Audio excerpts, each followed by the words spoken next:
Next question చూడండి. So ఈ vectors 2i plus lambda j minus k and 119.1.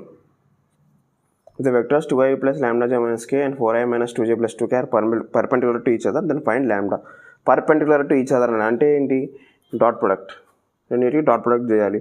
Let's say అది ఏ అనుకోండి, a is equal to 2i plus lambda j minus k, b is equal to 4i minus 2j plus 2k. Dot product చేయి.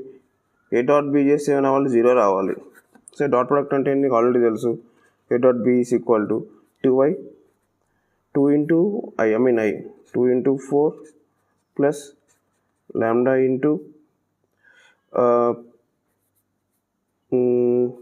sorry already perpendicular to each other అన్నాడు. అంటే is equal A dot B అనేది 0 వచ్చేసింది already.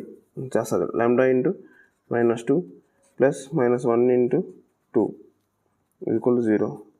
So 8 minus 2 lambda minus 2 is equal to 0. 8 minus 2 is 6. 6 minus 2 lambda is equal to 0. Minus 2 lambda అటు వెళ్ళిపోతే plus 2 lambda. 6 is equal to 2 lambda. 2 కిందకు వచ్చేస్తే పక్కకు వచ్చేస్తే డివిజన్లోకి వెళ్ళిపోతుంది. 6/2 is equal to lambda. 2 1s 2 3s. Therefore lambda is equal to 3. ఇది ఇక్కడ ఏమేంటి, నేను తప్పు చదివాను క్వశ్చన్. ఆల్రెడీ పర్పెండిక్యులర్ అని ఇచ్చేసాడు. పర్పెండిక్యులర్ అని ఇస్తే అర్థం ఏంటి, ఈజ్ ఈక్వల్ టు 0 అని అయిపోయింది.